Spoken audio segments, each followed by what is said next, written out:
día de hoy con la primera mesa que nos convoca, cuyo tema es la agenda de investigación en ciencia política, qué es y qué no es una coalición.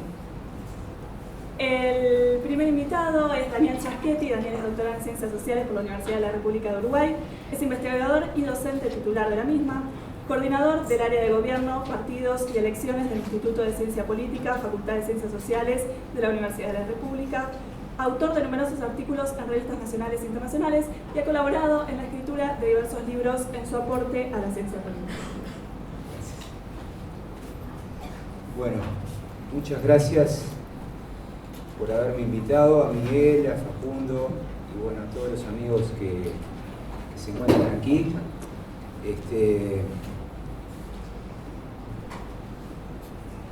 Yo empecé a estudiar coaliciones hace más de 15 años y luego de que fracasara la experiencia de la Alianza y el gobierno de la Rúa, yo estaba convencido de que en Argentina no iba a haber nunca más coaliciones. Pero bueno, la política tiene esas cosas y la vida da sorpresas. Y bueno, nos encontramos acá hablando de coaliciones.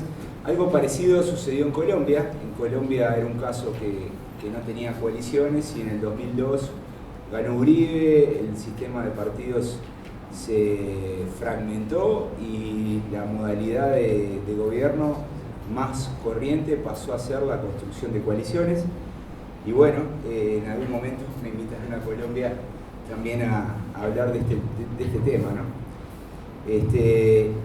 Por tanto estoy muy contento, me gusta mucho Buenos Aires y adoro venir y bueno, la idea que yo tenía era un poco contarles cómo yo llegué al tema de las coaliciones y bueno, un poco lo que intenté hacer. Todo empezó una tesis de maestría que terminó en un libro que fue publicado en el 2008, pero que la tesis fue defendida en el 2001. Yo diría que yo me interesé por las coaliciones porque era un fenómeno importante, por lo menos en 3 países, a mediados de los 90. En Chile, donde gobernaba la concertación, pero había una discusión, un debate, si eso era una coalición o si era un partido en gestación, porque la concertación de partidos por la democracia era una alianza muy sólida, muy firme, que no solo gobernaba, sino que en las elecciones se presentaba unidas y estaban atados por un sistema electoral extremadamente poderoso, fuerte, ¿no? El otro caso era el de Brasil, ¿no?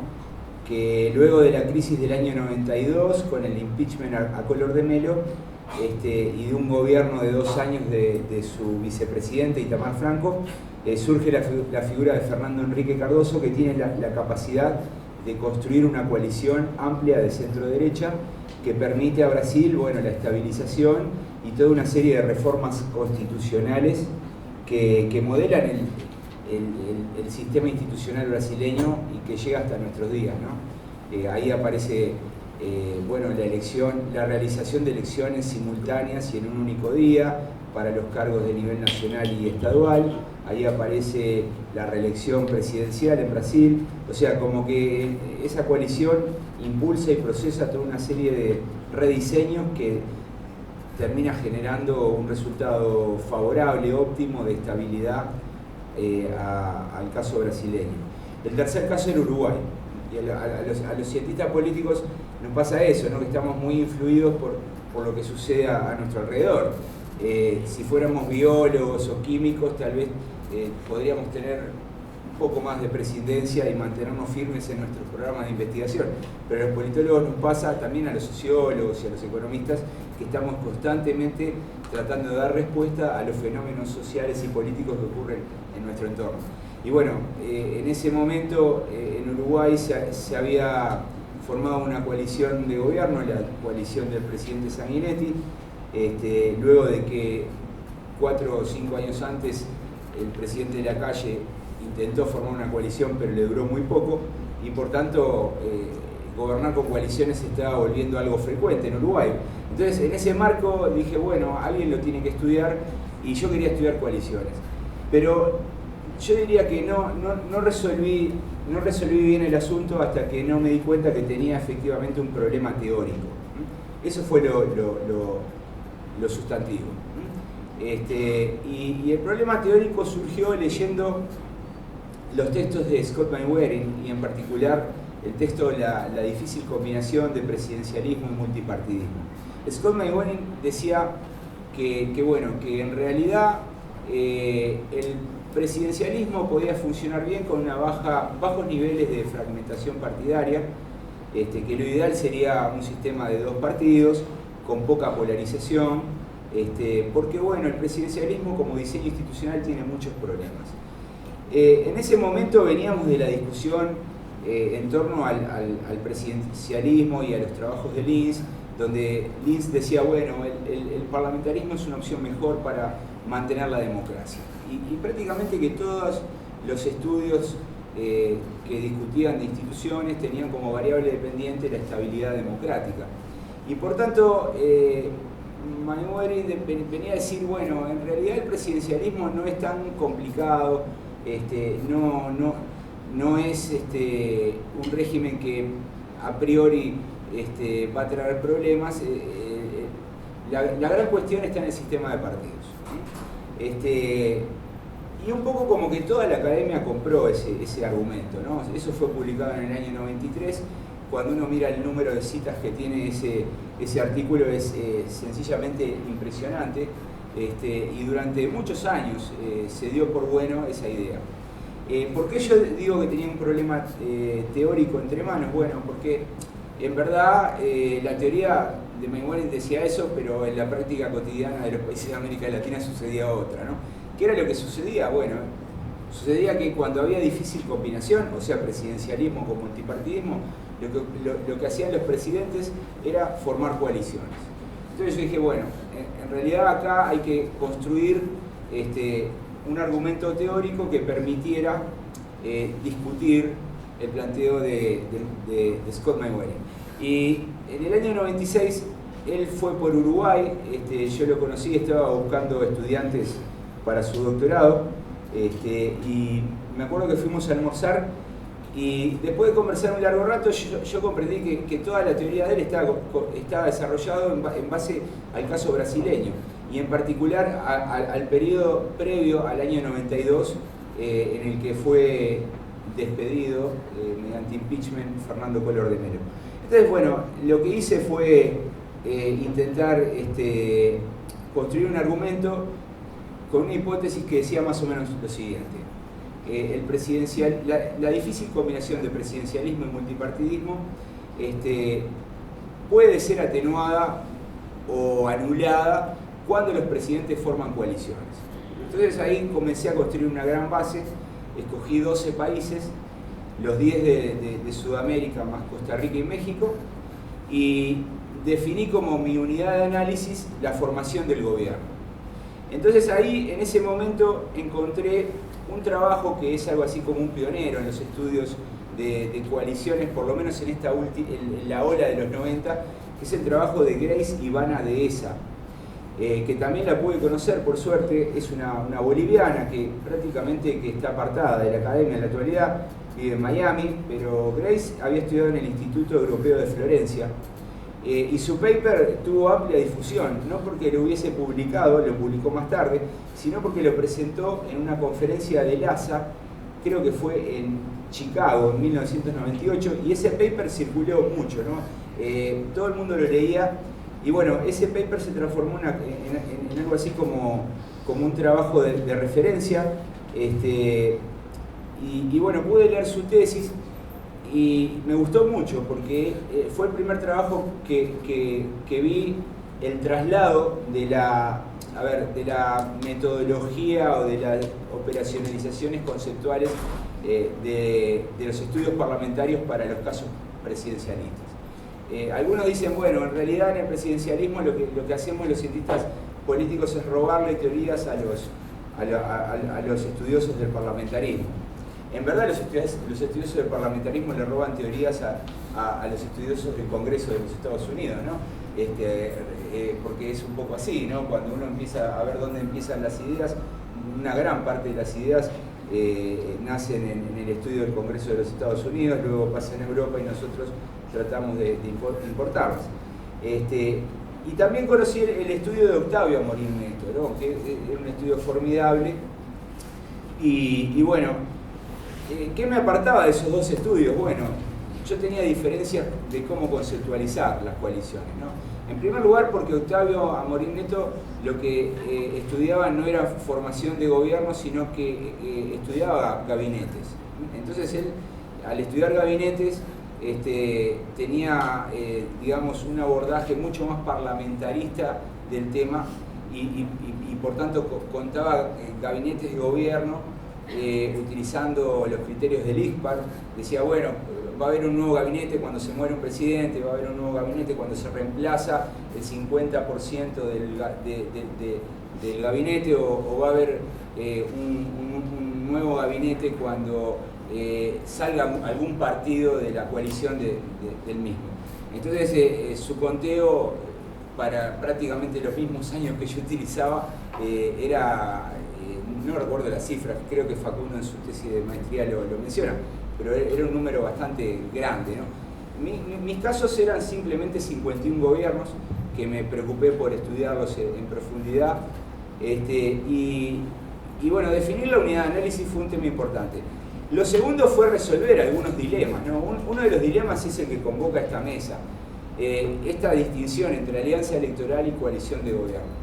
Yo estoy convencido de que es una distinción sumamente importante. Si bien muchas coaliciones de gobierno están precedidas por alianzas electorales, también es cierto que muchas alianzas electorales no funcionan como coaliciones de gobierno. Entonces, por un lado está esa distinción, por otro lado está el conjunto de condicionantes que explica la formación de las alianzas electorales y el conjunto de condicionantes que explica la formación de las coaliciones de gobierno. O sea, las variables independientes que explican estos fenómenos son distintas. Por ejemplo, las alianzas electorales tienen un papel sustantivo el sistema electoral. En tanto, en las coaliciones de gobierno tiene un papel sustantivo, bueno, la correlación de fuerzas que existe en el Congreso, el nivel de polarización que existe en el sistema político, etcétera, etcétera, ¿no? O sea, hay otras variables también relevantes que influyen. Por tanto, yo en mi estudio lo trabajé este asunto como dos animales o dos especies de animales diferentes, y yo me concentré en el de las coaliciones de gobierno. Ahora, decir esto no invalida el hecho de que se puede estudiar el pasaje de una coalición electoral a una coalición de gobierno. Y eso supone estudiar el proceso de negociaciones internas, el análisis de las preferencias de los actores. Ustedes saben bien, por lo menos de Strong para aquí, de que todos nos manejamos con la idea de que los partidos políticos están motivados por políticas públicas o programas, por votos y por cargos, ¿no? Y bueno, los actores en la formación de gobierno tienen diferentes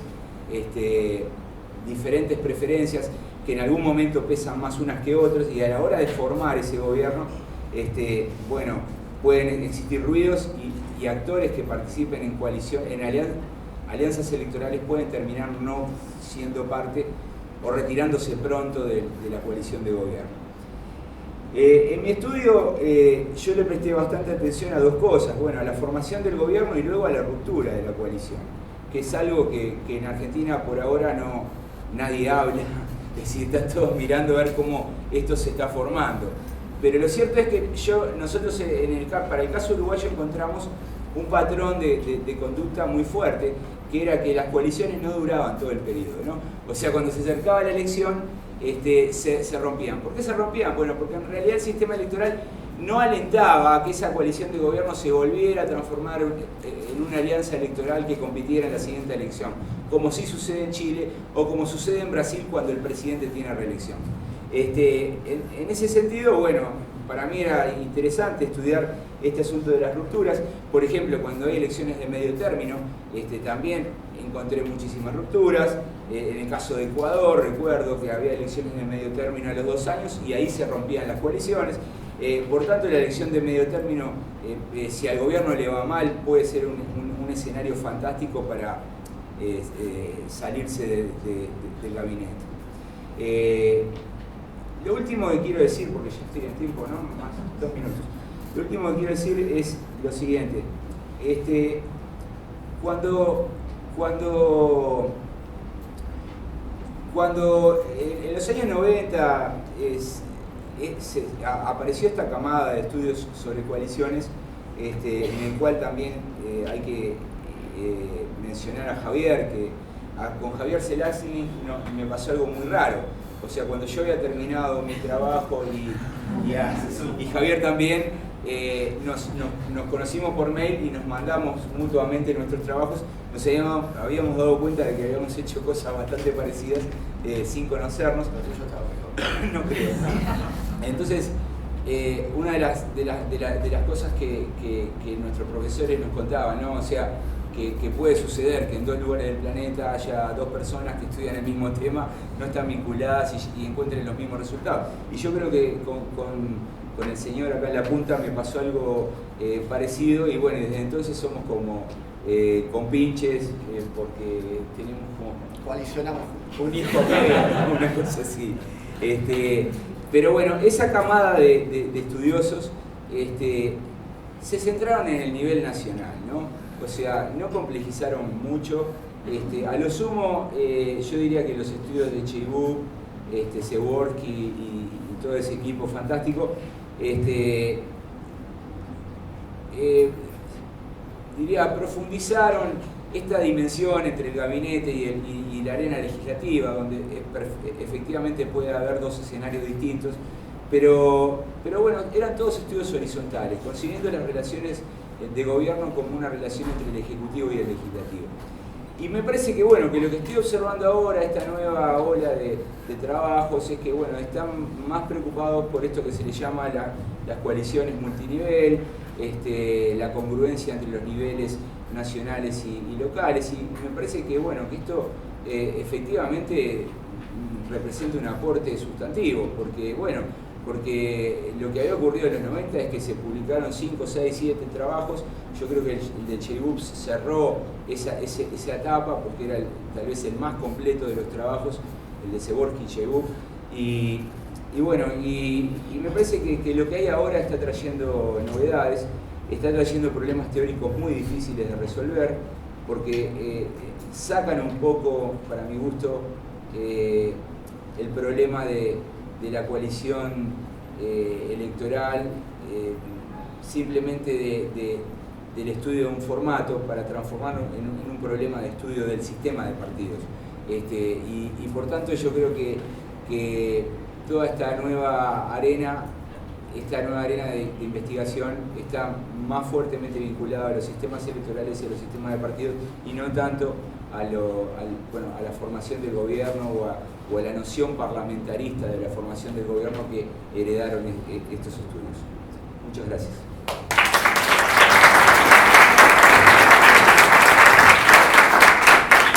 Gracias, Daniel. A continuación expone Javier Zelazny. Javier es profesor de la Universidad de Itela y de esta casa de estudios. Se doctoró en el Departamento de Gobierno de la Universidad de Essex, Inglaterra. Su campo de trabajo es política comparada, procesos legislativos, formación de coaliciones, instituciones de gobierno, partidos y sistemas de partidos, y al respecto ha publicado numerosos artículos en revistas y libros nacionales e internacionales. Gracias. Hola. Sí. Gracias por la invitación. Felicitaciones por el evento y la iniciativa y la concurrencia. A las 9 de la mañana hay mucha gente, parece interesada por ese tipo de cosas. Deben ser las masitas que pusieron por ahí, los incentivos selectivos. Por segunda vez voy a tratar de evitar...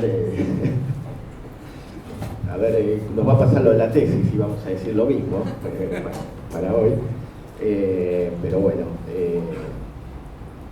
Obviamente aquí estamos hablando de coaliciones políticas en términos generales en el marco de un programa de coaliciones multinivel. Voy a decir 2 o 3 cositas de historia intelectual propia parecida a lo que estaba diciendo recién Daniel, y después algunas reflexiones más generales sobre el área de estudio, ¿no? La primera, que tiene que ver con con la nota autobiográfica, si se quiere. Las preocupaciones fueron muy parecidas a la de Daniel en el inicio de la preocupación por este tema. Los dos aparte estábamos preocupados por lo mismo, que era cumplir con los requisitos de un curso académico, obtener un título, ¿no? Creo que nos preocupaba más eso que las colecciones en sí mismas. Y más allá de la experiencia particular de los casos, ¿no? La observación de las coaliciones en Uruguay, en su propio país. Desde Argentina no había experiencia de coalición, por lo menos antes del 99. Había un punto de partida muy fuerte, que de alguna manera también lo mencionaste, que es no solamente el hecho de que habían coaliciones y habían pocos estudios sobre coaliciones, y los pocos que habían eran por lo general estudios de caso, hasta el estudio de DESA, sino que esas coaliciones se daban en el contexto de del predominio de una idea académica acerca de la imposibilidad de construir coaliciones en un contexto presidencial, ¿no? Entonces eso lo hacía más interesante, ¿no? el desafío. No solamente hay algo que no está estudiado, sino que es algo que, de acuerdo con el gurú del tema, no debería existir, ¿no? Con lo cual no solamente había un desafío empírico, sino un desafío teórico, porque existe esto que, según Linz, que es la fuente de todas las verdades y virtudes, no debería existir. Entonces era una pregunta que no solamente tenía presentaba un problema empírico de hablar de algo sobre lo cual se había hablado bastante poco, sino que también era una pregunta teórica, por lo menos en el contexto de la discusión de principio de la década del 90. Fíjense, él mencionaba también Mainwaring, ¿no? Mainwaring y otros autores son más optimistas que Linz acerca de el funcionamiento del sistema presidencial. Pero sin embargo la idea de estos autores optimistas acerca del presidencialismo coincide con Linz acerca de la inviabilidad de las coaliciones, ¿no? Para decirlo de alguna manera, Linz cree que el presidencialismo es inviable porque no puede formar coaliciones. Y Mainwaring cree que determinada combinación es viable porque no necesita de las coaliciones, ¿no? El presidencialismo con baja fragmentación del sistema de partidos no necesita coaliciones, con lo cual es viable, ¿no? Entonces el problema sigue siendo para ambos literaturas, para los más pesimistas y los más optimistas, el problema de la formación de coaliciones. Por supuesto, toda esa discusión de la formación de coaliciones estaba pensado en coaliciones. Digo, el foco está en coaliciones de gobierno, pero la preocupación en realidad está en la coalición legislativa, ¿no? La posibilidad de crear un apoyo a favor de las iniciativas del Poder Ejecutivo y eventualmente eso se transforma en coaliciones de gobierno. Ese fue mi foco originario, fue el foco también principal de Daniel.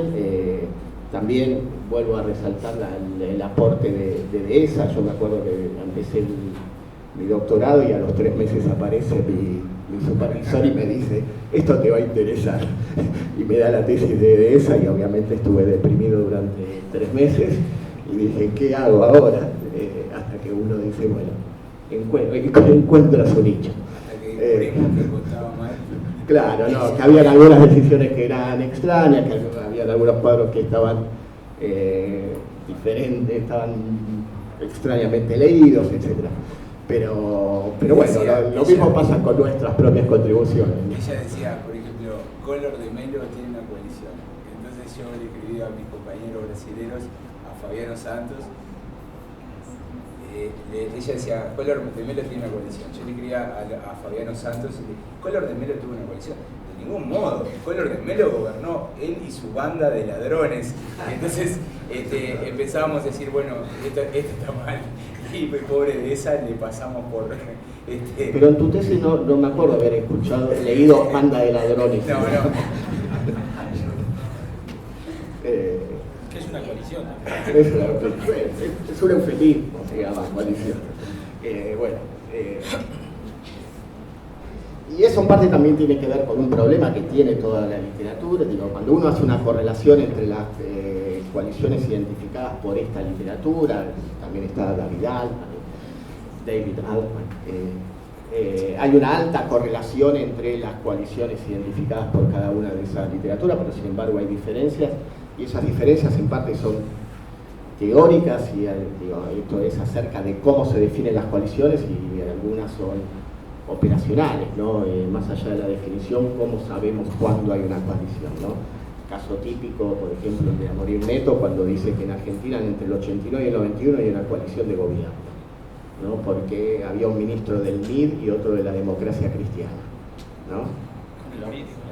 Digo, había un ministro, no sé, estaba Salonia en el Ministerio de Educación y Herman González, que era de la democracia cristiana, ¿no?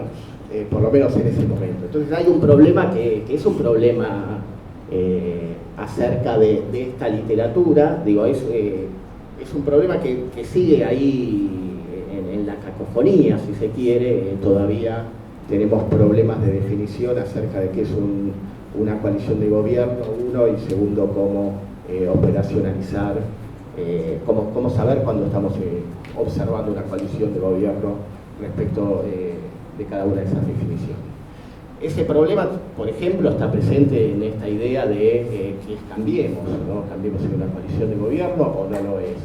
Lo que se veía, lo que vos veías en Colombia eran coaliciones de gobierno o no lo son, ¿no? Entonces, la respuesta obviamente puede ser con el dedo así, o establecemos alguna definición, nos comprometemos con la definición y vamos adelante con la definición, ¿no? En principio no existe un consenso tan grande, digo, aunque hay cierta convergencia, no hay un consenso tan grande acerca de estos elementos dentro de la literatura.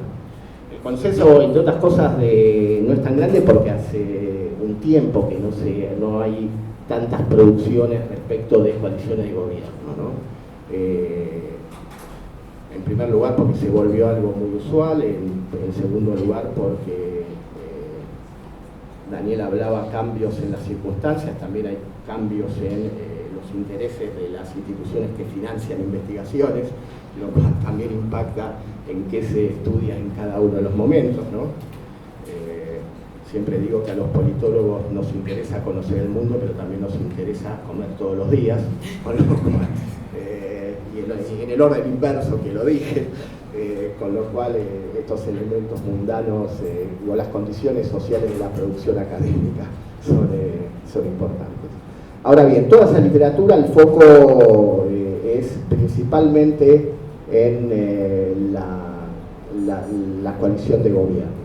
Posteriormente, o en el mismo momento, también hay una literatura que empieza a hacer el énfasis en las coaliciones a nivel del legislativo, y finalmente empieza a haber alguna literatura que empieza a focalizar una tercera arena, que son las coaliciones electorales, ¿no? Entonces aquí tenemos tres grandes arenas. Independientemente de que estemos hablando de política multinivel o un solo nivel, hay por lo menos tres arenas que se pueden dar en un nivel o en múltiples niveles, ¿no? El tema, digo, me parece que la literatura, más allá de que se está avanzando en diferentes etapas, en diferentes momentos, en diferentes etapas, en el análisis de cada una de esas arenas, me parece que también habría que empezar a ir avanzando en la forma en que estas diferentes arenas se están relacionando, ¿no? Cómo la forma en que estamos pensando mucho en cómo se relacionan los diferentes niveles, lo cual es adecuado, pero también es importante tener en cuenta la forma en que la construcción en una arena impacta sobre la formación de coaliciones en otra arena. Hace poco estuve leyendo un paper, por ejemplo, que hacía énfasis en cómo el mayor determinante de formación de coalición de gobierno no está relacionado con la composición del Congreso, sino con la construcción de coaliciones preelectorales, ¿no? Entonces ese es el mayor predictor, ¿no? La mayor parte de la primera literatura está pensando en cómo está formado el Congreso con el cual tiene que interactuar el presidente, y a partir de eso piensa la coalición de gobierno, ¿no? Hay aportes que empiezan a relacionar la arena electoral con la arena la arena no del legislativo, sino del de las coaliciones del Poder Ejecutivo. Entonces tenemos 3 arenas en las cuales tenemos 3 formas de coalicionarse. En cada una de esas arenas me parece que las definiciones son un tanto imprecisas hasta ahora, ¿no? Obviamente la arena electoral tiene una ventaja, y la ventaja es que es más fácil definir qué es una coalición. Entre otras cosas porque la coalición es más fácil de definir y es más fácil de observar. Entre otras cosas porque la mayoría de las veces las coaliciones hasta tienen una estructura legal, ¿no? Uno puede ir a la dirección electoral y preguntar, bueno, ¿cuáles son las coaliciones que se formaron para la elección del 2013? Nos van a dar un listado de etiquetas y debajo de las etiquetas nos van a dar la cantidad de partidos y el nombre de los partidos que están agrupados, ¿no?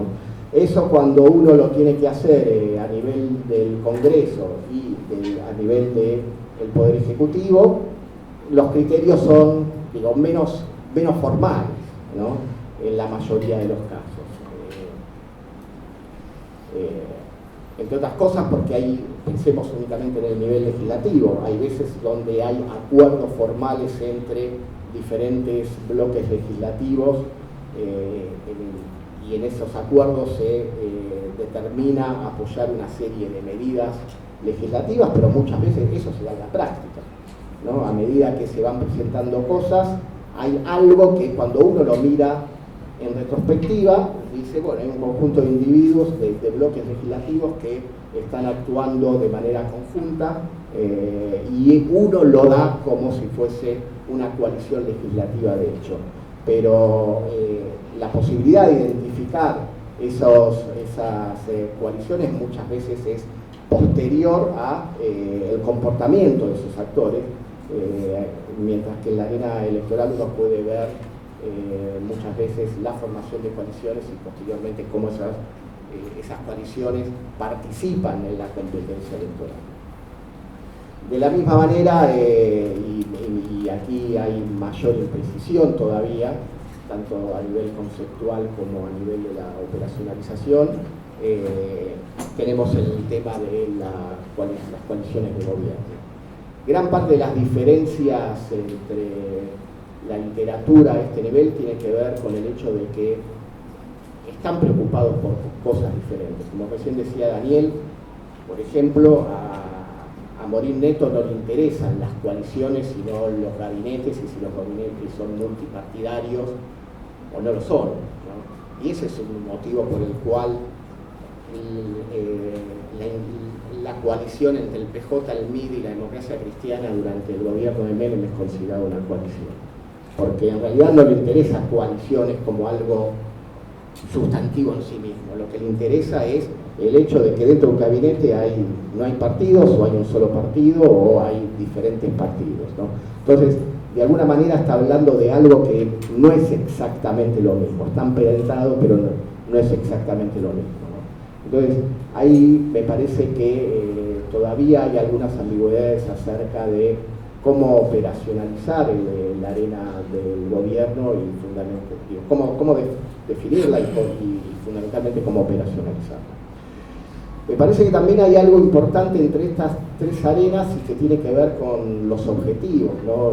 Es usual en la literatura actual de terminar con esta idea de que los políticos únicamente le interesan las políticas públicas, únicamente le interesan los cargos, únicamente le interesan los votos, y hay una convergencia hacia la idea de que a los políticos les interesan las 3 cosas, ¿no? Le interesan los votos, le interesan los cargos y por lo general tienen preferencias más o menos fuertes, a pesar de que sean pragmáticos, tienen preferencias respecto de políticas públicas. Lo que sí me parece, no estoy del todo seguro, lo que sí me parece es que cada una de estas 3 arenas tiene una relación privilegiada respecto de cada uno de estos 3 objetivos, ¿no? Y eso simplifica teóricamente la posibilidad de analizar cada una de esas arenas. En la arena electoral, obviamente son importantes las políticas y los cargos, pero en la arena electoral lo que importa son los votos, ¿no? cuando uno hace la formación de gobierno, lo que quiere es, lo que está haciendo en el Ejecutivo es repartir cargos, con lo cual claramente hay un privilegio del cargo público. Y cuando está haciendo las coaliciones en el Legislativo, las coaliciones en el Legislativo por lo general lo que hacen es aprobar políticas públicas, con lo cual la idea de políticas públicas parece estar privilegiada en esa arena, ¿no? Entonces, tal vez uno de los elementos que pueda orientar parte de la discusión de la formación de coaliciones en cada una de estas arenas es el énfasis en estos tres diferentes objetivos que están presentes en la literatura y en los políticos. Dos o tres cosas más voy a decir, porque me dijeron hace 30 segundos que tengo 2 minutos. Y que tiene que ver con 4 puntos que quiero mencionar de cosas que se están discutiendo ahora. La primera tiene que ver con algunas, lo decía recién, ¿no? Tenemos que seguir discutiendo, especialmente cuando hablamos de coalición de gobierno, de qué estamos hablando, ¿no? Por ejemplo, hay algunos autores, Reñigo dice, lo que ustedes tienen en los sistemas presidenciales no son coaliciones de gobierno, no lo llamen coalición de gobierno, son cosas absolutamente diferentes a los que se forman en Europa. Puede ser que sí, puede ser que no, me parece que es una discusión que hay que dar, ¿no? El segundo elemento que se está discutiendo tiene que ver, lo mencioné antes, también con las coaliciones legislativas, ¿no? Y en parte todo este emprendimiento de coaliciones multinivel en gran medida tiene que ver con, entre otras cosas, porque es el lugar donde más directamente se puede ver el carácter multinivel de las coaliciones, tiene que ver con la formación de coaliciones, de coaliciones electorales, ¿no? Las coaliciones legislativas también uno puede ver el carácter multinivel, pero me estaba refiriendo a las coaliciones electorales. Y en tercer lugar, una línea analítica que también algunos autores están desarrollando actualmente y que es importante para la discusión de la formación de coaliciones, especialmente las coaliciones legislativas y las coaliciones de gobierno, es el bicameralismo, ¿no? La mayoría de los primeros estudios de formación de coaliciones sigue la tradición europea de focalizar en una sola casa, en una sola cámara, entre otras cosas porque en la mayoría de los países europeos hay una sola cámara que es la importante, pues no en todos, pero en la mayoría hay una que es importante. Los sistemas presidenciales bicamerales suelen darle la misma importancia a ambas cámaras de gobierno. Sin embargo, casi toda la discusión que ha hecho la literatura sobre formaciones de gobiernos de coalición ha asumido de una manera cómoda el unicameralismo, pero sin embargo el bicameralismo presenta un desafío y hay algunos autores que ya están trabajando en eso. Eso era un poco lo que tenía para decirles. That's all, folks.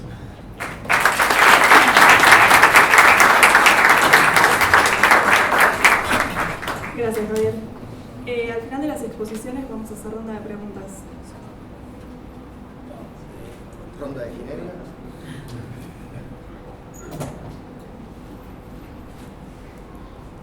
Bien.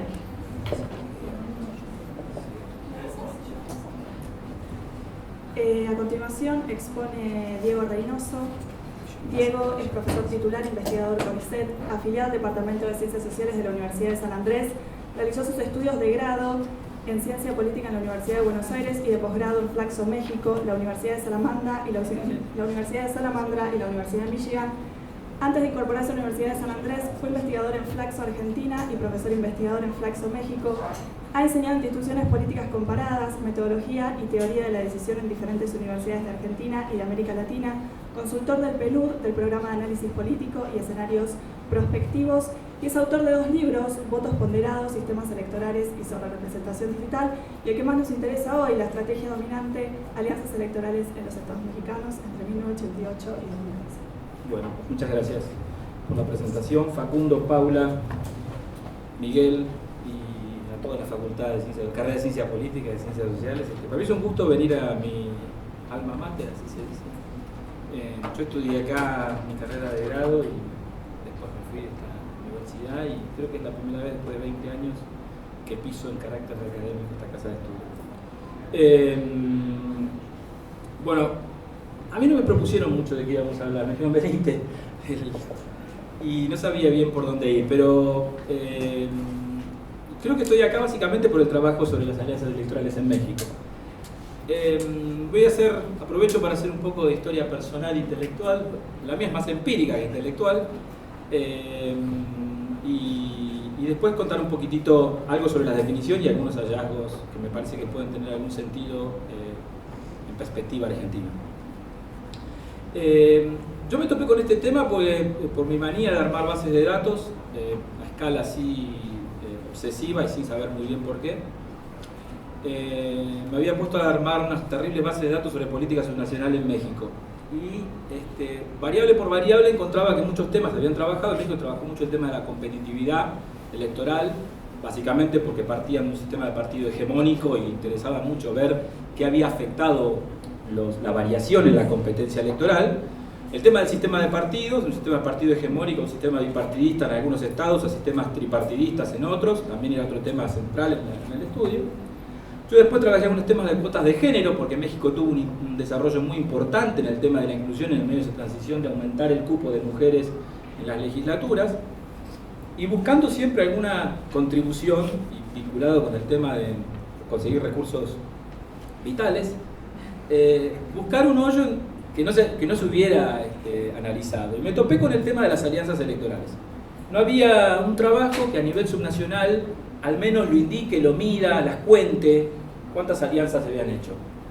Así fue que empecé a trabajar ese asunto y disparó después la idea de hacer un libro, después de haber publicado algunos papers y demás, un comentario que hizo un político priista, Beltrones, Flavio Manlio Beltrones, potencialmente hoy un presidenciable del PRI, un hombre de partido, un hombre con mucho poder en México.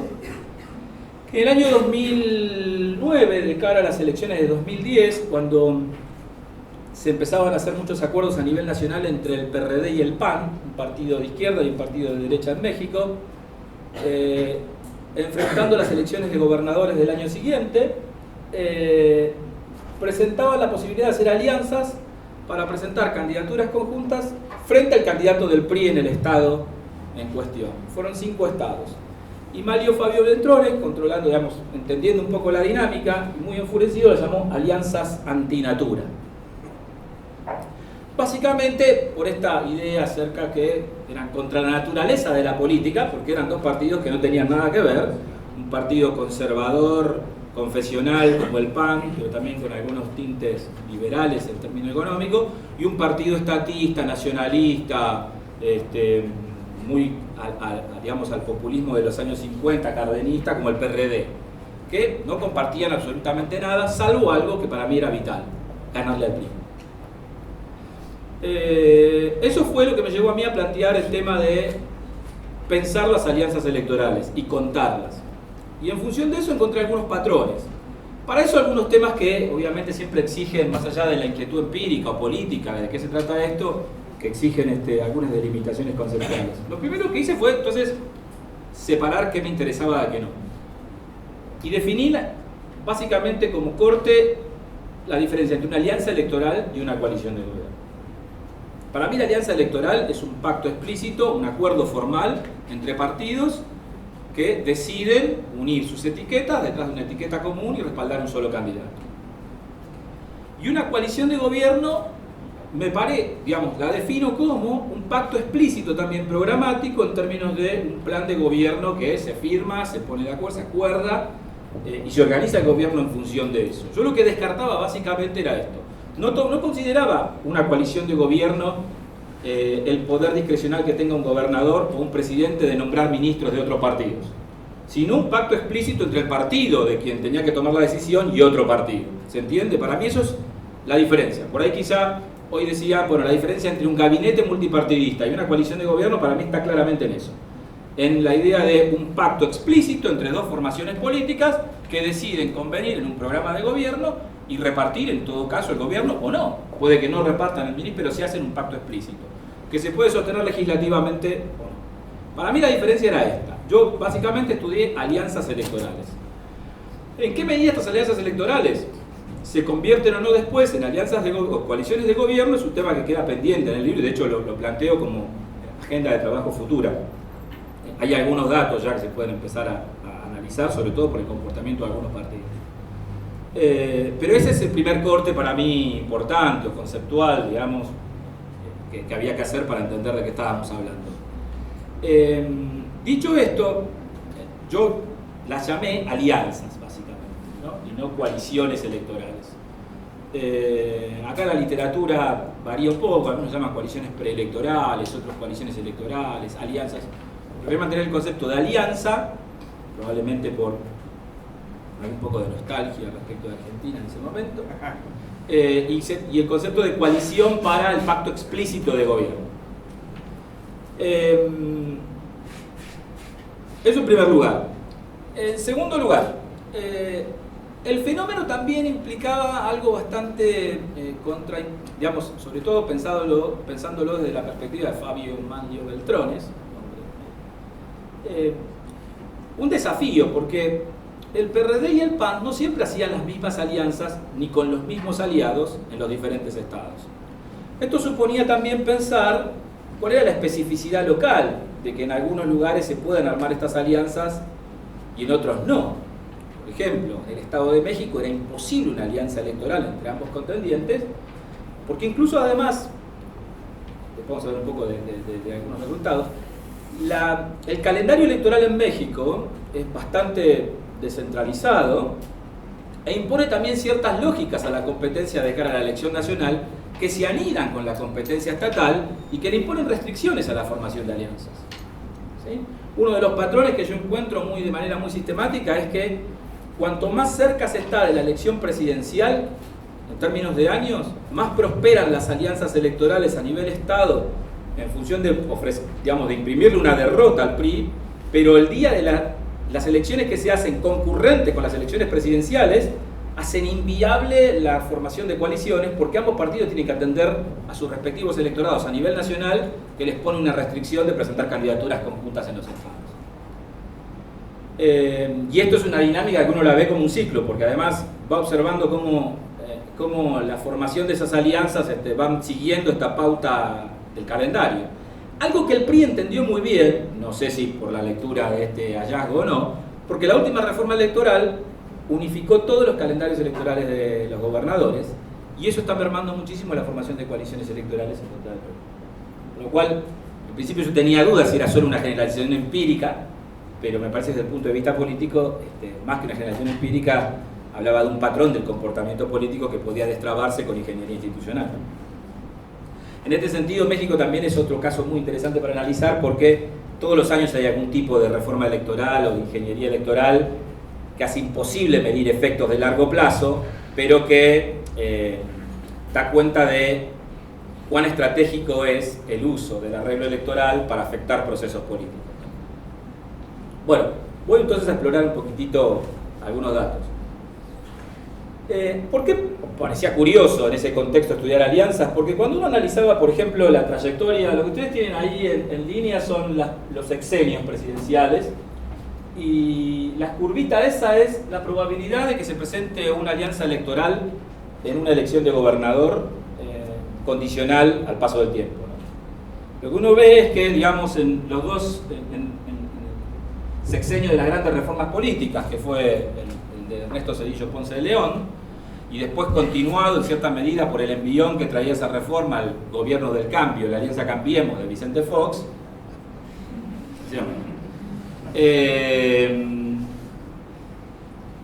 Las alianzas electorales se incrementaron casi de 0 a 1 en probabilidad. Es decir, de pasar a ver un 10% de elecciones de gobernador con una alianza, a tener casi todas las elecciones de gobernador con alguna alianza formalmente realizada que presente un candidato común. Pasamos.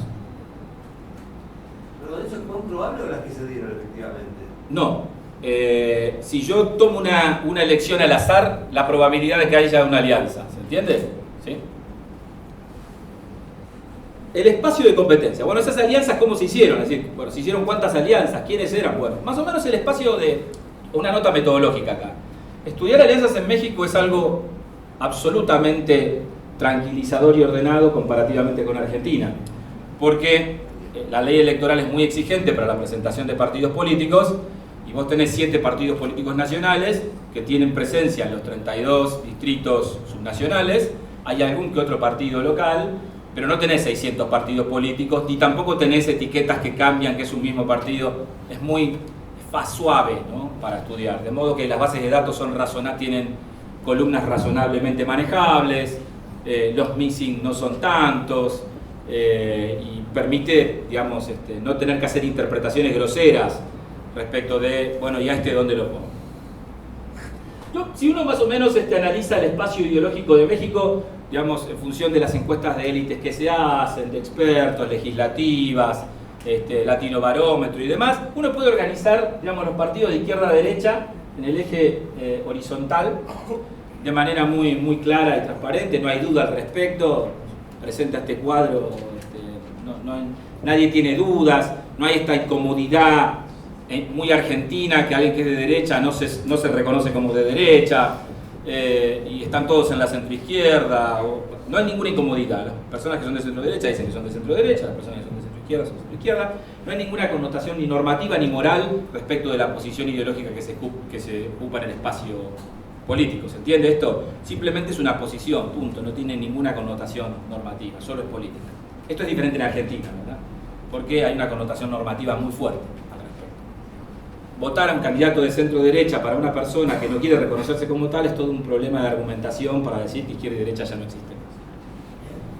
Esto no pasa en México. Eso es bueno para los psicólogos. Sí. Lo que uno puede encontrar es que se suelen hacer, pero además de esto, se han ido a otra dimensión. Y esto lo hace muy similar a Argentina.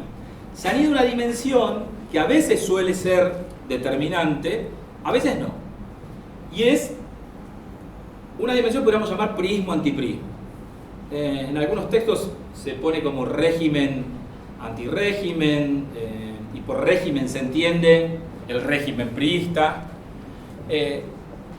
Los académicos más panistas, por decirlo de alguna manera, suelen poner hasta otra dimensión como autoritarismo-democracia, no así los más perredistas, que no entienden que esa es una dimensión, digamos, relevante desde el punto de vista del mapeo de los actores. Pero uno podría entender, digamos, primero una tendencia a las coaliciones de centro-izquierda con eje en el PRD, uno de los partidos nacionales más grandes. Otra coalición muy típica, una coalición por centro-derecha con eje en el PAN. Y después empezaron a emerger dos grandes coaliciones diferentes, ahora que les quiero aclarar. Una que en el año 2002-2003 la llamaban el Tucón. ¿Por qué? Había un candidato del PRI que se llamaba Roberto Madrazo y las habían bautizado estas alianzas como Todos Unidos contra Madrazo.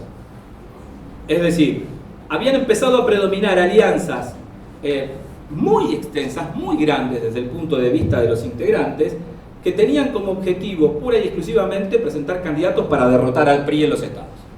Y era explícito eso. Después hablamos qué hacemos una vez que ganemos. Pero lo importante es producirle una derrota al PRI en un estado. Sobre todo en estados donde el PRI no había dejado de gobernar desde los años 30. ¿Se entiende? La probabilidad, de hecho, de que estas alianzas fueran exitosas y se formen, cuando digo exitosas es que se formen, después que ganen es otra exigencia adicional, básicamente tenía que ver en aquellos estados donde el PRI todavía no había perdido una elección. Y cuanto más a lo largo del tiempo esto se hacía durable, el PRI ganaba, más presión,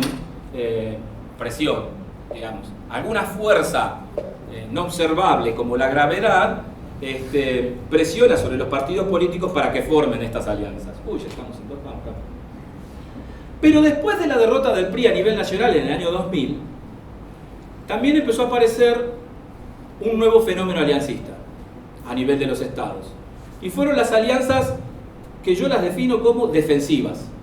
Alianzas hechas desde el gobierno por parte del PRI para defender los estados en donde enfrentaba desafíos de alianzas electorales que le podían arrebatar el Estado. Y esas alianzas tuvieron un objetivo muy claro: quitarle potenciales aliados a los adversarios. Estos aliados fueron desde el Partido Verde, hoy el gran aliado del PRI, que había sido aliado del PRD y del PAN en ciclos diferentes, el PANAL, un partido que se arma ahí entre fracciones del PAN y del PRD, y en algunos estados el mismo PT, un partido de izquierda históricamente aliado del PRD. Estas alianzas fueron muy exitosas porque le ayudó al PRI a defender el Estado, pero ahora en una nueva versión, en versión alianza electoral, algo que el PRI empezaba a experimentar porque había ganado durante 70 años solo con el 60-70% de los votos. Ahora debería recurrir a compañeros electorales para poder seguir sosteniendo triunfos electorales. Esta reacción del PRI, voy a resumir rápidamente, estabilizó el sistema básicamente político mexicano a nivel local en un sistema multipartidista de dos grandes coaliciones electorales con dos candidatos, digamos, multipartidistas porque cada uno de los partidos sigue teniendo su etiqueta, no se fusionaron, pero han tendido a generar algo que para mí, digamos, yo lo estudio desde otra perspectiva, no tan, digamos, comparative, sino más de coordinación electoral, cómo terminó siendo el sistema político a nivel local bialiancista, digamos. Hoy cuando uno analiza las elecciones en México, los márgenes de victoria son de 2 puntos porcentuales, 3 puntos porcentuales, 4 puntos porcentuales, hay muchos partidos, pero solo dos grandes candidatos. Respaldados por coaliciones que depende de cómo se haga el formato, terminan siendo alianzas del PRI contra la otra alianza competidora relevante. Esto estabilizó muchísimo el sistema de coaliciones a nivel local y uno ve que cuando analiza estado por estado encuentra dos grandes formaciones políticas enfrentándose en cada elección, llevando adelante elecciones muy reñidas, extremadamente competitivas. Para mí, por eso, si bien la competitividad fue la variable, digamos, estrella de los estudios de la transición mexicana, la variable coalición me parece que interactuaba de una manera muy consistente con esa variable para explicar por qué los resultados son cada vez más reñidos. Obviamente acá se anidan muchas cosas que ya no tengo tiempo para desarrollar, como las variables institucionales que afectan la formación de estas coaliciones, que las hacen más probables, elementos muy cualitativos como los cambios en las direcciones de los comités ejecutivos nacionales de los partidos cuando rotan políticos más proaliancistas a nivel local que políticos más radicales, como el caso de Andrés Manuel López Obrador, que hoy rompe con el PRD y arma su propio partido, un político que por lo general siempre fue bastante anti-alianzas electorales, natura, digamos, ¿no? Anti-natura. Y estabilizó el sistema político en México de esa manera, decía. Ahora, y con esto termino, esto tiene un impacto a nivel multinivel, preguntaban, al principio se estaba planteando, porque cuando uno analiza el sistema de partidos mexicano a nivel nacional, vos tenés una pintura de que el sistema tiene 3 partidos. Y el análisis que uno hace del sistema de partidos es que es un sistema tripartidista con lógica tripartidista. Y el problema es que eso podría llevar a confusiones conceptuales y de análisis muy raras, porque nunca en ningún distrito la competencia es tripartidista. ¿Se entiende esto? El tripartidismo es resultado de distintos juegos electorales estatales que se agregan y se suman y que producen a nivel nacional un sistema de 3 grandes bloques en las legislaturas, pero que no proceden de sistemas de competencia de 3 contendientes, sino de 2 contendientes. Y este es un dato muy interesante porque a mi modo de ver puede ayudar a entender o a pensar el mapa político argentino en el mediano plazo. Gracias.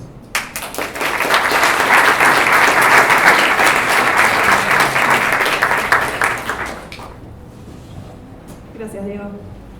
A continuación expone Paula Clerici. Paula es doctora en Ciencia Política por la Universidad de Itela, docente en varias materias de la carrera de Ciencia Política de la UBA. Paula se dedica a la investigación en política comparada de temas como partidos, sistema de partidos, alianzas electorales, federalismo, elecciones y su relación con el ámbito legislativo, así como las relaciones entre el Poder Ejecutivo y Legislativo.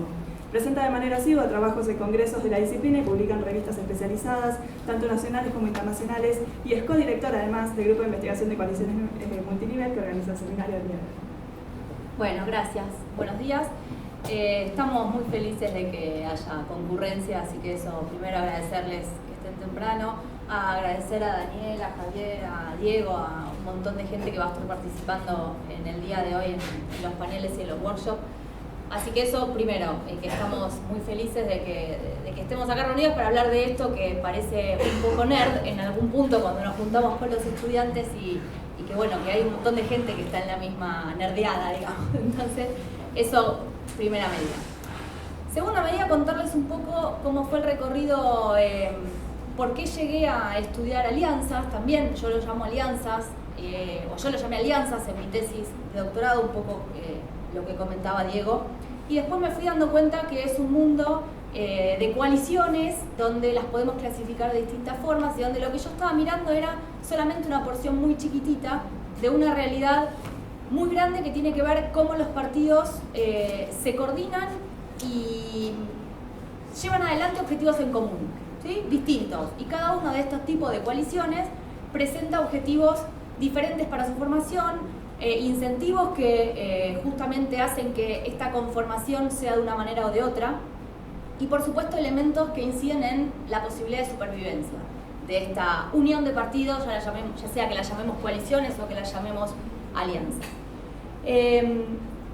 Charlando con algunas otras personas que estudian estas cosas, nos dimos cuenta de que se podía dividir este tipo de estudios, todo lo que se habló hasta el momento, como en dos grandes generaciones de estudios acerca de coaliciones. El primero vendría a ser más lo que estuvieron presentando Daniel y Javier, ¿no? Cómo se forman, cómo son, cómo se define, qué es una coalición, qué no es, y cada académico que encara este trabajo lo define de manera distinta y por lo tanto no hay un consenso acerca de qué define el principio de una coalición, qué define el fin de una coalición, cuando una coalición deja de serlo y se transforma en otra cosa. Y ahí podemos estudiar coaliciones de gobierno, los gabinetes multipartidarios. Pero es claro, digamos, cuando una coalición electoral empieza y finaliza, porque en la mayoría de los países el criterio es que la alianza electoral termina con el momento electoral, ¿no? Al momento del escrutinio termina esa reunión de partidos, en Argentina llaman alianzas transitorias. Entonces, ese problema, en principio, al estudiar alianzas electorales, no lo tenemos. Sabemos que una coalición es una cosa que termina al momento de la elección, y no es lo mismo que una coalición de gobierno, no es lo mismo que una coalición legislativa. Digamos, ahí tenemos como un espacio bien definido para estudiar ese momento de la reunión de los partidos. Ahora bien, avanzando un poco en el tiempo, cuando los estudios se empiezan a encarar desde la perspectiva multinivel, nos damos cuenta que ahí hay un componente que no había en otros trabajos. Y esta sería la segunda generación de estudios acerca de coaliciones, ¿no? Entender que las coaliciones, cualquiera sea de ellas, cualquiera del tipo que estemos hablando, se forman en una perspectiva de juegos anidados, digamos, ¿no? Donde las movidas que los partidos realizan en una arena electoral o en una arena de coordinación, si hablamos del gobierno, la legislativa, la coalición legislativa, tienen en cuenta las movidas que esos mismos partidos están realizando en otras arenas. Y yendo al plano netamente electoral, que es lo que yo miré, Argentina presenta un escenario de una enorme estrategia y cálculos a la hora de la formación de coaliciones, porque los partidos son de distinto tipo a nivel jurídico en Argentina. Y no solamente son muchos, como señalaba Diego, sino que son muchas las instancias jurídicas que le otorgan reconocimiento, y esto les habilita a participar de distintas competencias electorales, ¿no? Entonces, sí, claro, cuando yo fui a armar la base de datos, no tuve la suerte que tenía Diego de mirar 7 partidos, sino que terminaron siendo más de 700. Eso, teniendo en cuenta que es multinivel, estaba mirando esa interacción de los partidos en elecciones provinciales, en elecciones para el Congreso Nacional, elecciones de presidente, ¿sí? Donde jurídicamente los partidos que compiten por la presidencia no son los mismos que compiten por la Cámara de Diputados y Senadores, y no son los mismos que compiten por los cargos provinciales. Y eso que no llega al nivel municipal, creo que no lo hubiera podido abordar en una tesis de doctorado en un plazo razonable. Entonces, toda esta segunda generación de estudios sobre coaliciones miradas desde la perspectiva multinivel tiene en cuenta entonces, o tiene que tener en cuenta, mayores niveles de coordinación entre los partidos. En este sentido, como les decía, yo me circunscribí a la idea de la alianza electoral, Y ahí, a pesar de que fue muy difícil mirar las alianzas electorales, lo que fue más difícil es definir qué era una alianza. Y si bien yo les dije, es muy fácil porque la alianza se conforma al momento de que los partidos empiezan a tejer estrategias de cara a las elecciones, se produce un reconocimiento por la justicia electoral del nivel que sea, de que esa entidad jurídica es una alianza transitoria y finaliza al momento del escrutinio, la pregunta es, ¿una alianza es el nombre de la alianza o una alianza es los partidos que integran esa alianza?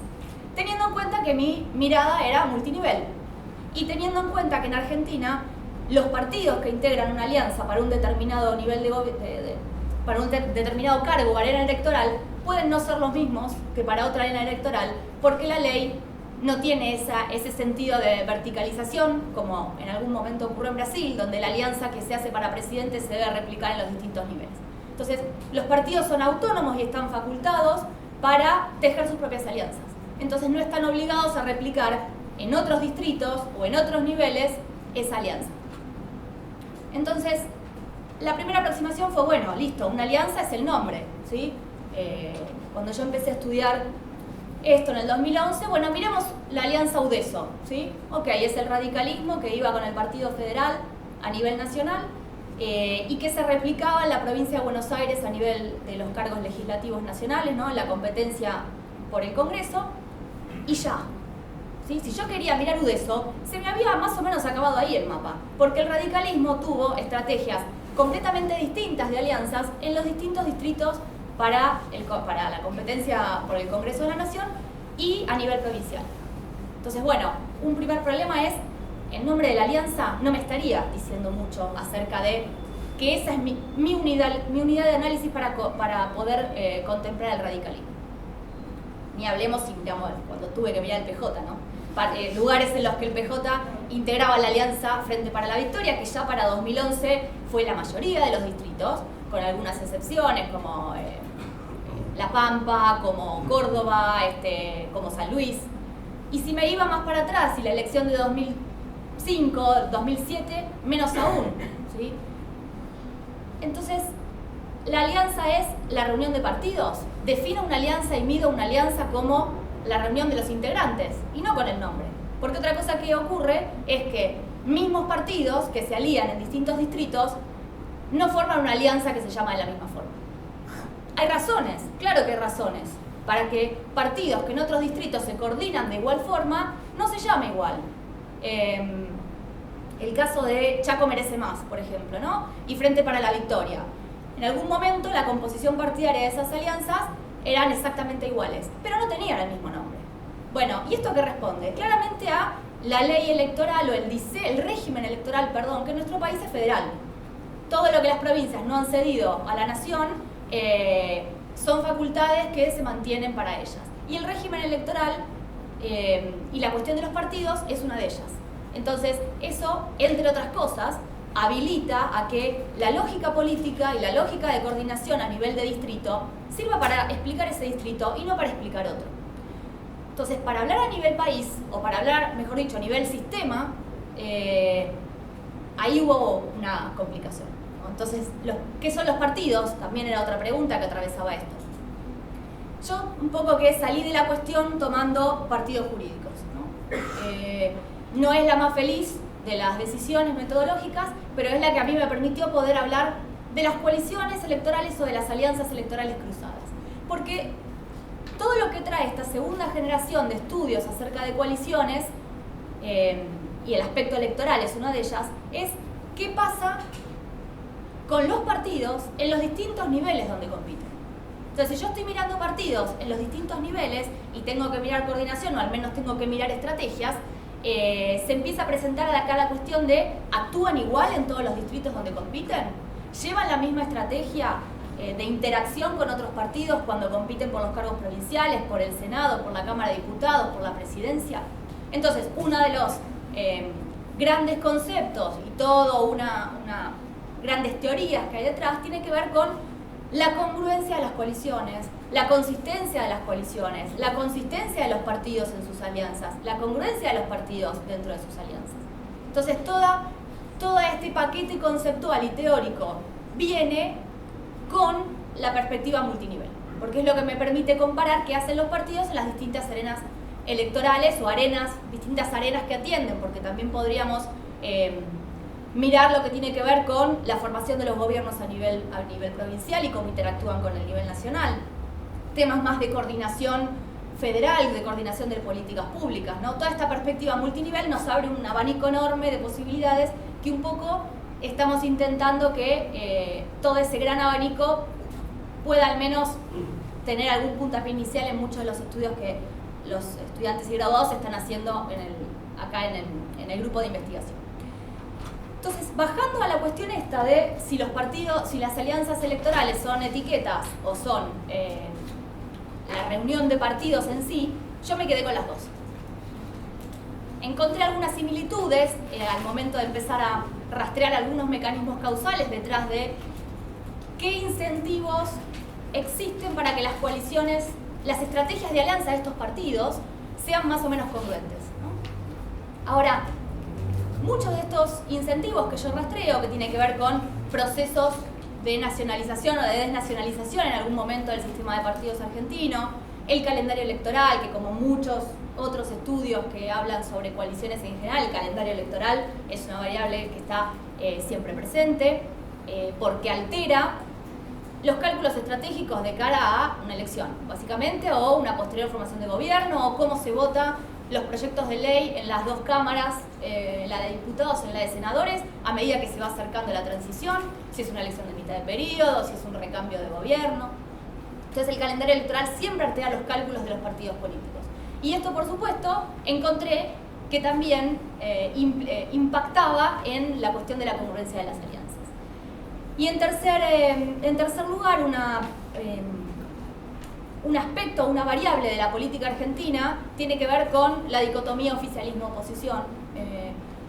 Un poco lo que comentaba Diego de, bueno, en un momento el ordenamiento de los partidos frente a esta fractura, régimen-antirrégimen, en Argentina y en Brasil esto es muy claro, la cuestión de sos oficialismo o sos oposición altera las estrategias que los partidos tienen de cara a muchísimos objetivos que tengan enfrente, electorales, de política pública, de formación de coaliciones, etc., de formación de coaliciones legislativas. Digamos que hay dos mundos, ¿no?, que también se comentaba en la mesa, el preelectoral o el electoral y el de después, ¿no? Una vez que se ganan las elecciones, se reparten los cargos, en un momento parece que no hay tanta relación en estas dos arenas, o en estos dos mundos, ¿sí? Antes de las elecciones y después de las elecciones. Y sobre todo, esto yo miro Argentina, ¿sí? Muchas de las hipótesis que yo trabajo y del enfoque que yo tengo pretende viajar, pretende tener un objetivo de comparación, básicamente con países federales, básicamente con casos como México, como Brasil, que por algún tipo o distintos tipos de regulaciones, hablando de regulación electoral y de partidos, podría establecerse algún tipo de comparación.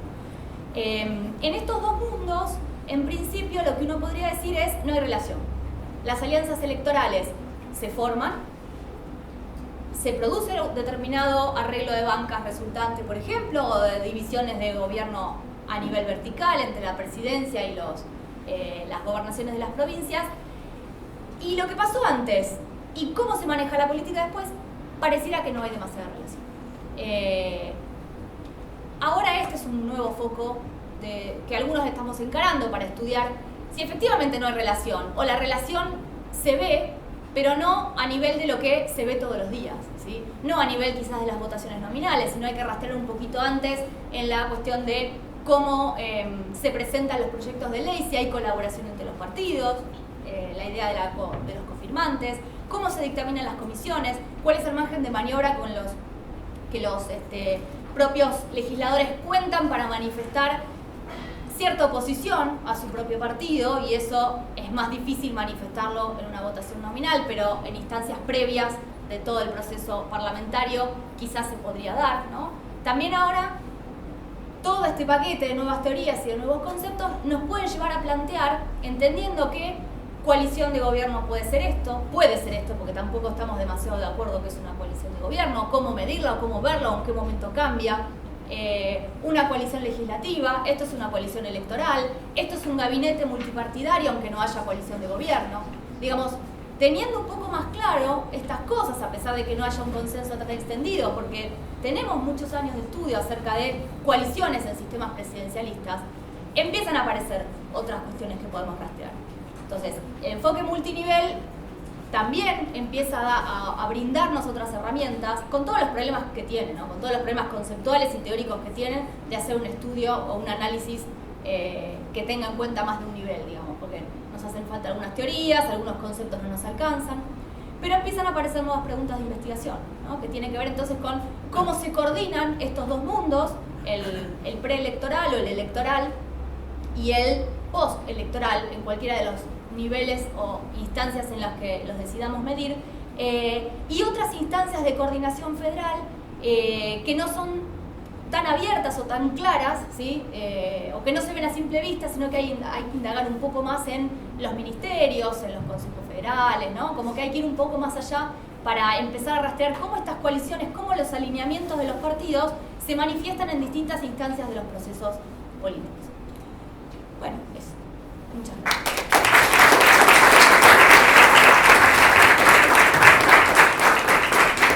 Gracias, Paula. Abrimos entonces la ronda de preguntas. Daniel no está acá en la mesa, pero está en la sala. Sí.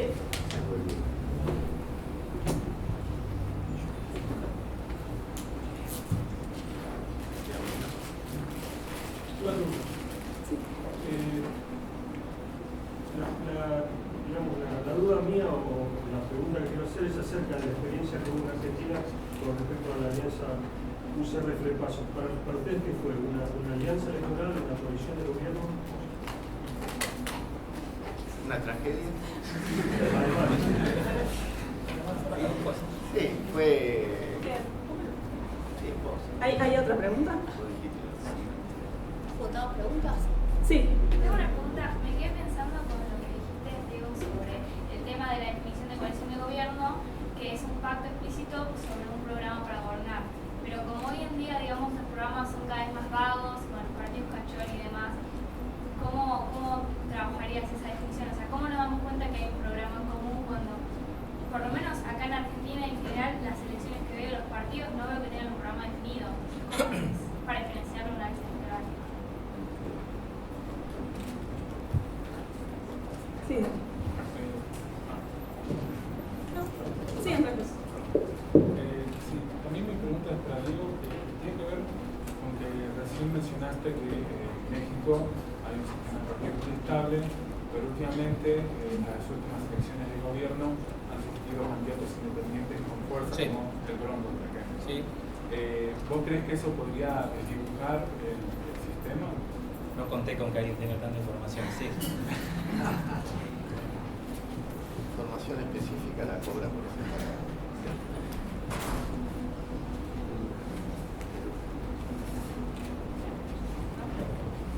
De Lucas.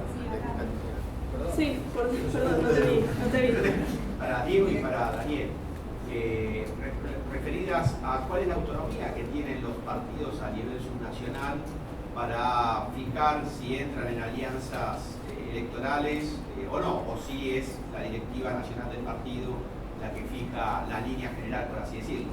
Lo digo porque me llamó la atención un comentario de Diego en relación a reformas electorales promovidas por el PRI, no de ti, en cuanto a unificar los calendarios electorales versus la reforma constitucional de Uruguay, donde desengancha las elecciones departamentales de las elecciones nacionales. Era algo impensable en otro momento que Uruguay hubiera, por así decirlo, coaliciones discordantes a nivel subnacional, pero que ahora con el calendario desenganchado, esa posibilidad se da según lo que vi o leí en unas secciones. Sí, Facundo. Sí, voy a hacer la pregunta que nadie quiere preguntar y que nadie quiere contestar también.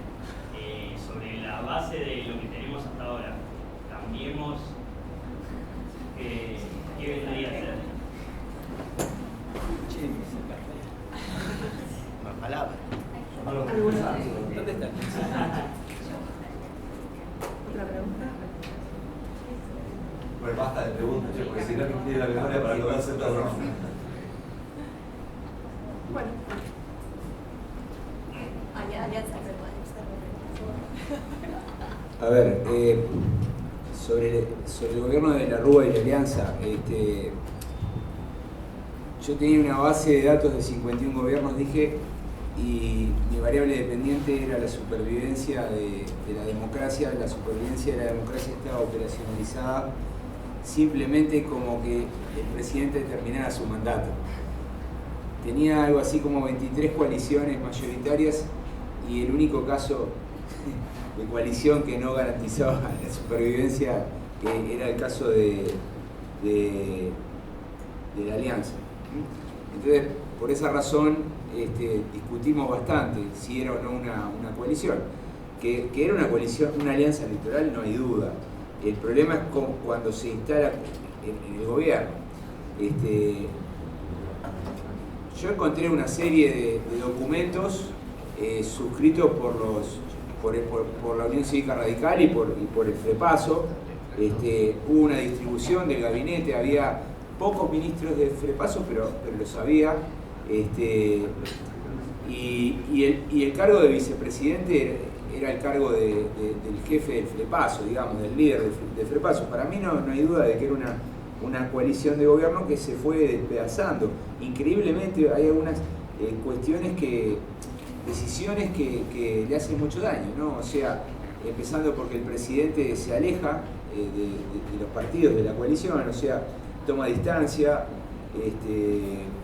hay muchas quejas del lado del radicalismo, luego el suceso del Senado y la salida de Chacho Álvarez, o sea, empezó siendo una coalición de gobierno, no está claro en qué momento se terminó de destruir, pero bueno, me parece que es un fenómeno de descomposición lenta.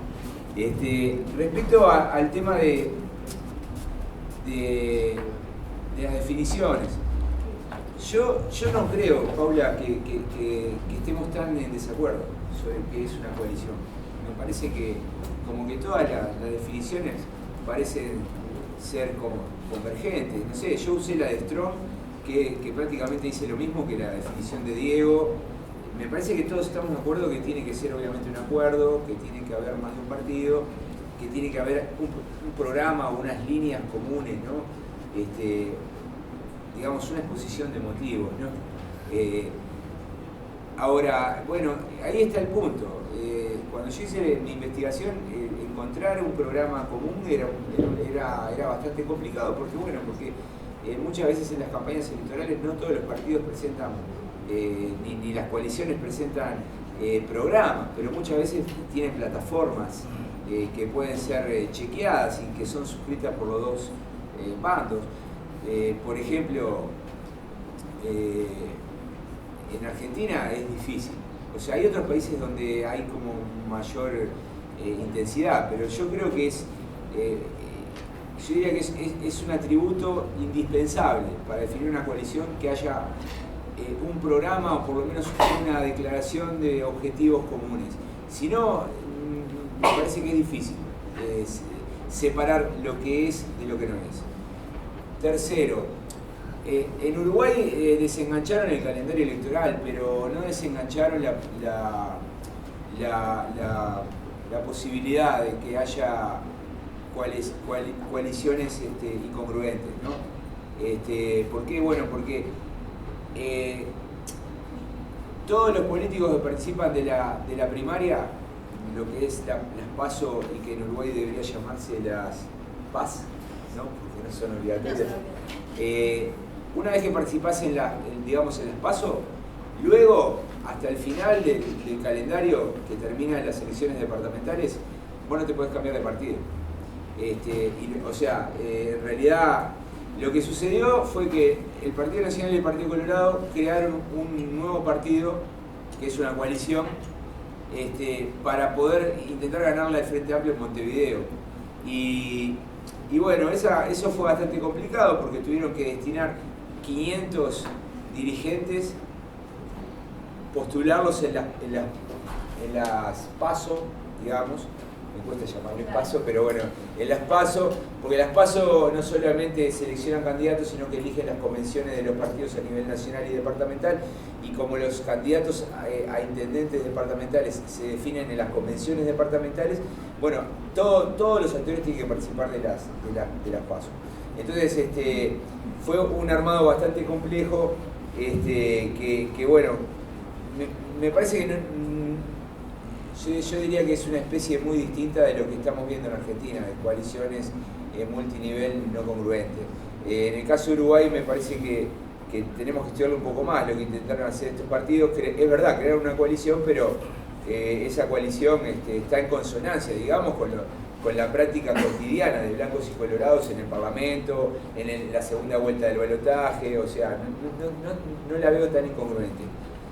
Y finalmente, Cambiemos. Para mí Cambiemos es una alianza entre el radicalismo, el PRO y Lilita. Creo que se está transformando en una coalición de gobierno. Y mi pregunta es, bueno, ¿durará todo el periodo? ¿Se romperá como se rompen muchas coaliciones en algunos sistemas presidenciales? ¿O se descompondrá como le pasó a la alianza?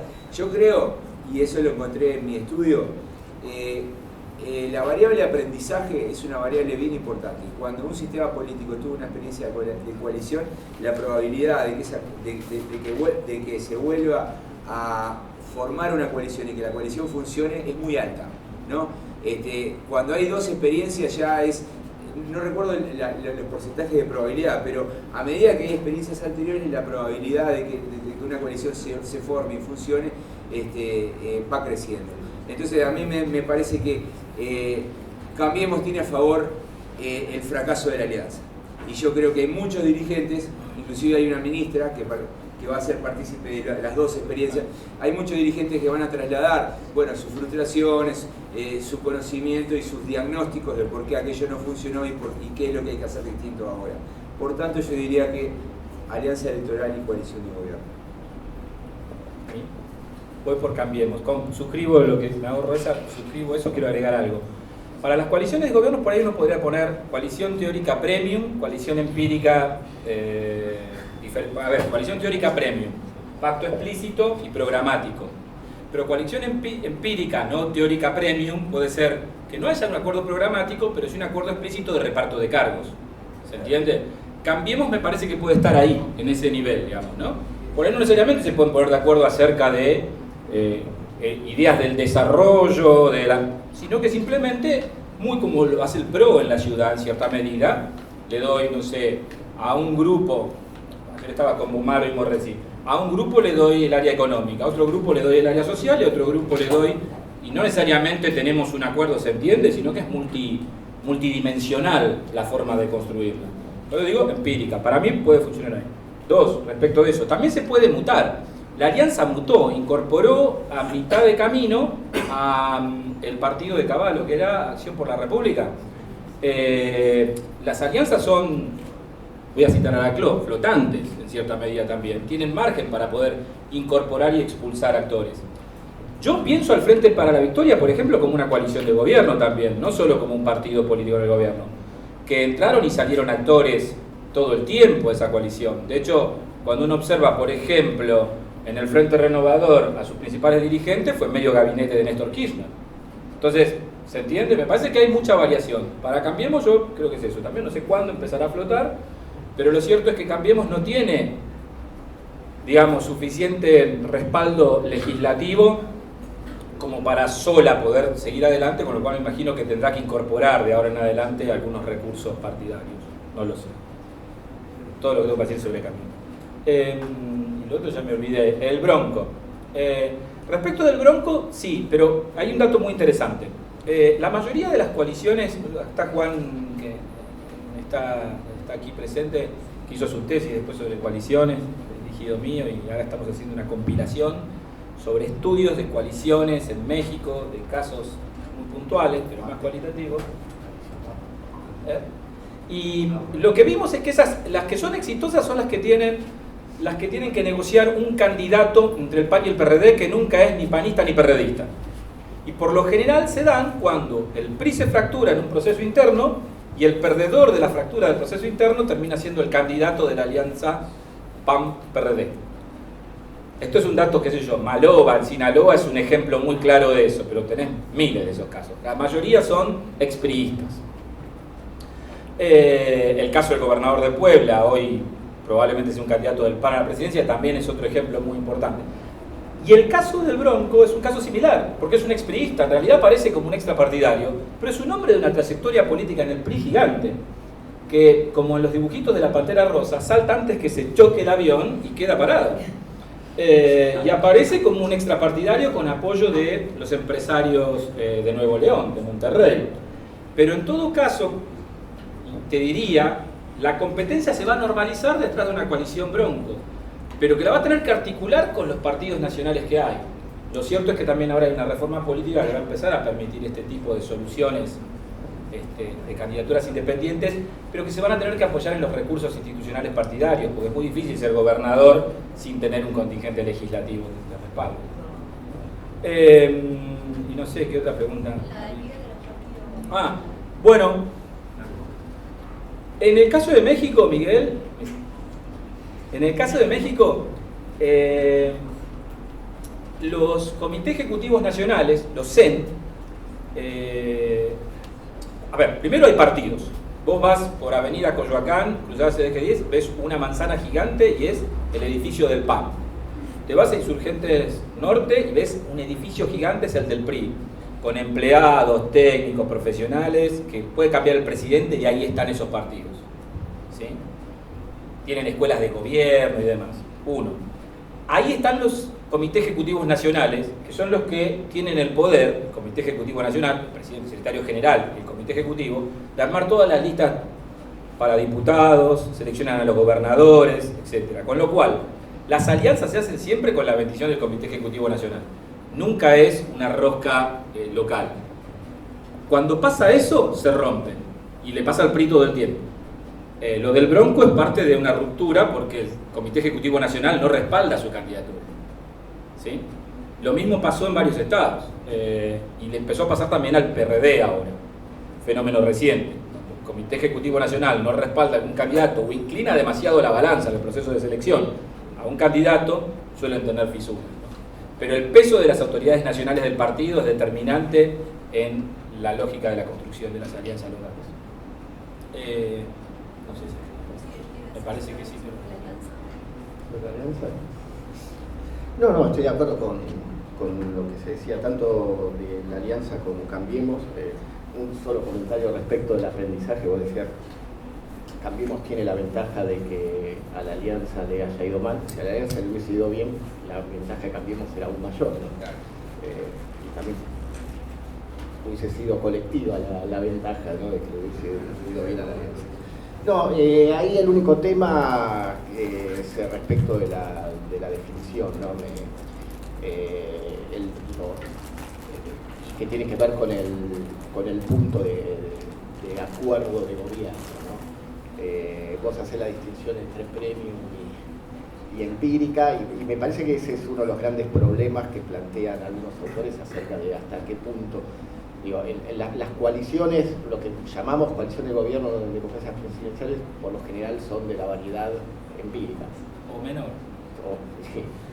Mientras que las europeas son de la variedad premium, ¿no? Con lo cual, ahí el problema que plantean algunos autores, Renew u otros, es, y a lo mejor no estamos hablando de las mismas cosas, ¿no? Estamos utilizando el mismo nombre, coalición, pero en realidad estamos hablando de realidades diferentes, y eso es especialmente importante en la medida que utilicemos algunos elementos teóricos y conceptuales de la realidad premium para analizar la realidad empírica y menor. El caso de la alianza, por ejemplo, es uno de los casos en los que claramente había un acuerdo de gobierno, había no me acuerdo cómo se llama, la Carta de la Civilidad, no sé cómo se llamaba el acuerdo, estaba en el exilio, Carta de los Argentinos, y claramente es un caso donde era una coalición electoral con un programa explícito,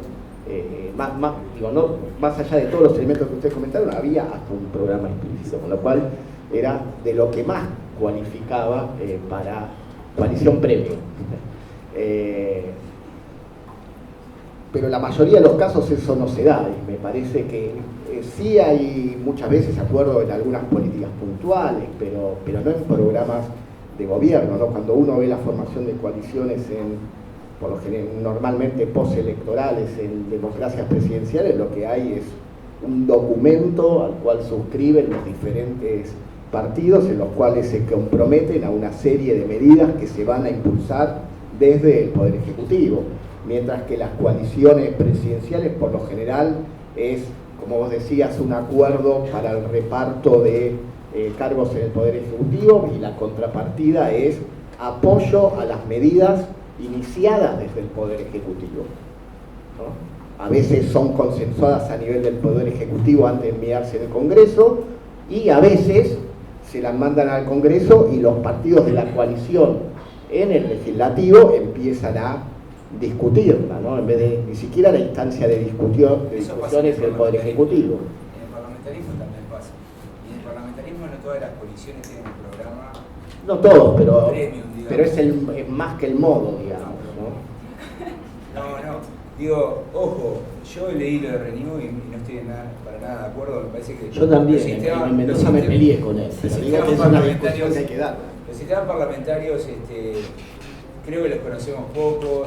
De ahí cuando Strong publica su libro en el 90, mostrándonos la racionalidad de los gobiernos minoritarios, todos quedamos muy sorprendidos porque pensábamos que en los sistemas parlamentarios no había gobiernos minoritarios, que eran todos mayoritarios, y no es así. Las coaliciones parlamentarias, las coaliciones de gobierno en los parlamentarismos no siempre tienen un programa.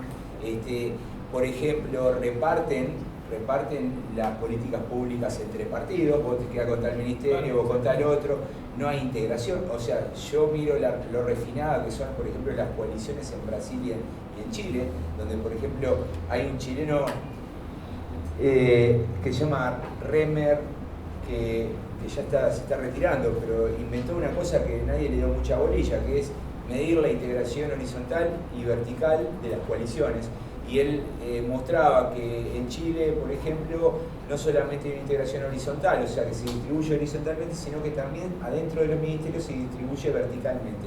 Entonces, lo que sucede es que, bueno, hay contrapesos y tenés en un ministerio un ministro de la democracia cristiana y el segundo es un socialista.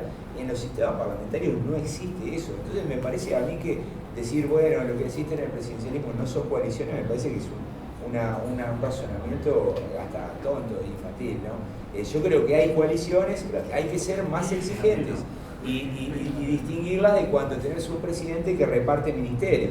O sea, yo creo que la transversalidad de Kirchner no fue una coalición, fue una cooptación de dirigentes. La coalición de gobierno es una convergencia de dos grupos que se ponen de acuerdo y dicen, bueno, vamos, o tres, pero por lo menos dos, que se ponen de acuerdo y dicen, bueno, vamos a tener un objetivo y si lo conseguimos vamos a repartirnos los beneficios, y para eso desarrollamos una estrategia. Me parece que debemos ser medianamente exigentes para creer que eso sea una coalición de gobierno. Sorry por meterme, pero bueno. No, está bien, la culpa de Renew. De todos modos, el punto es el mismo, ¿no? Más allá de si es una coalición o no, si no es una coalición, si se trata exactamente del mismo tipo de objeto, ¿no? Porque de hecho hasta vos mismo estás enfatizando la diferencia del caso chileno respecto a lo que no existe en la realidad europea. Entonces estás enfatizando más diferencias además de las que señala Renew. Entonces lo que estoy diciendo es no tanto si es o no una coalición, sino si cuando estamos hablando de coaliciones en el contexto europeo estamos hablando de lo mismo que cuando estamos hablando de coaliciones en el contexto presidencial latinoamericano. Bien, te corto ahí, perdón. Vamos a cerrar entonces la primera mesa del seminario de coaliciones. A continuación tenemos el workshop donde miembros de coaliciones multinivel van a presentar sus investigaciones y proyectos de investigación. Y al mediodía vamos a hacer un break para el almuerzo. Recuerden que tienen descuento en Vivaldi mencionando el seminario de coaliciones. Muchas gracias.